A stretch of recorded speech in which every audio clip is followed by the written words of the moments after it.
11 வருடம் அமைச்சராக இருந்த 10 வருஷம் அமைச்சராக இருந்தாரா, 10 வருஷம் அமைச்சராக இருந்தவர் செங்கலை கூட எடுத்து வைக்கல. திருமங்கலத்துக்கு 10 வருஷத்துல பேருந்து நிலையம் கொண்டு வந்திருக்காருன்னா இந்த கேள்வி கேட்க வேண்டியதுக்கும் உங்களுக்கு வழி இருந்திருக்காது, இந்த பதிலும் சொல்ல வேண்டியதில்லை. 10 வருஷம் ஒன்றும் செய்யாத உதயகுமார் அவர்கள் திருமங்கலம் நகரத்திற்கு இதை பற்றி இந்த அரசுல அதற்காக அரசாணை வெளியிட்டு மற்ற நிதி ஒதுக்கி வேலையை ஆரம்பிக்கின்ற நேரத்துல இப்படிப்பட்ட குதர்க்கமான பேச்சு பேசி அந்த திட்டத்தை நிறுத்துவதற்காக முயற்சி செய்கிறார். திரு உதயகுமார் அவர்களை பொறுத்த மட்டும் திருமங்கலம் நகரம் வளர்ச்சியை பொறுத்ததை விட தன்னுடைய சொப்படப்பா சீப்பிடப்பா கொடுக்கறது தான் முக்கியம் நினைக்கிறாரு திரு உதயகுமார் அவர்கள். அவரை பொறுத்த மட்டும் இந்த முறை மக்கள் அவருடைய திருமங்கலத்திற்காக அவர் எதுவும் செய்யவில்லை என்பது மக்களுக்கு தெரிந்த விஷயம். இந்த முறை அவருக்கு மக்கள் அதற்கான பாடத்தை உண்மையான பாடத்தை கற்பிப்பார்.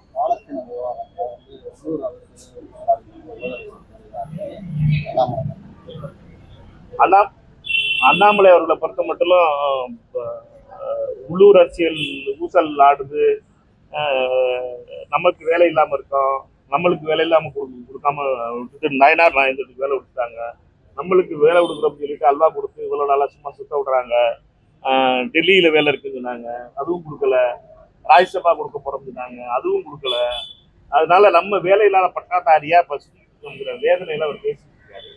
காசா என்பது மிக முக்கியமான பிரச்சனை. ஒவ்வொரு உலகமே பார்த்துட்டு இருக்கு. ஒரு படித்த IAS அதிகாரியா இருந்த அண்ணாமலை அவர்கள் இப்படி பேசுவது ரொம்ப தரம் தாழ்ந்த பேச்சு.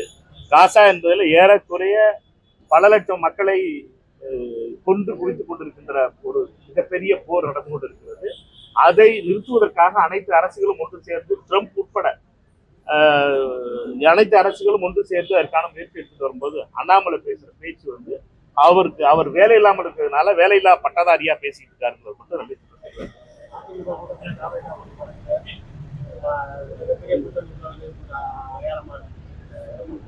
அண்ணன் எடப்பாடி பழனிசாமி அவர்கள் கனவுலே இருக்காரு.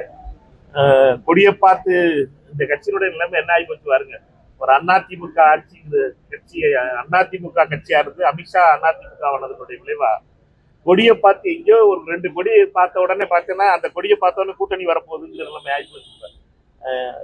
எம்ஜிஆர் ஆரம்பித்து துவங்கிய அதிமுக ஜெயலலிதா அம்மையாரால் பலமாக கொடுக்கப்பட்ட கட்சி நம்ம கண்ணை முன்னாடி அழிகிறத பார்க்க முடியுது. கொடியை பார்த்துட்டு கூட்டணி வைக்க போறாங்க அப்படின்னு சொல்லி சந்தோஷப்படுற ஒரு பொதுச் செயலாளரை அமித்ஷா அதிமுக வச்சிருக்குங்கிறது ரொம்ப கொடுமையான விஷயம். அந்த கட்சியில் இருக்க ஒவ்வொரு தொண்டர்களும் மன வேதனைப்பட்டு கொண்டிருப்பார்கள்.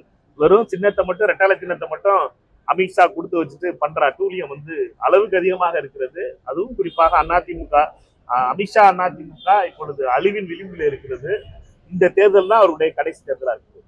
செய்திகளை உடனுக்குடன் தெரிந்து கொள்ள கீழ்கண்ட கேபிள் மற்றும் DTH நெட்வொர்க்குகளில் எம்நாடு செய்தி தொலைக்காட்சியை காணுங்கள். பாதகம் செய்பவரை கண்டால் நாம் பயம் கொள்ளலாகாது பாப்பா. மோதி மிதித்துவிடு பாப்பா, அவர் முகத்தில் உமிழ்ந்து விடு பாப்பா. அண்மை செய்திகளை உடனுக்குடன் தெரிந்து கொள்ள இணைந்திருங்கள் எம்நாடு தொலைக்காட்சியுடன்.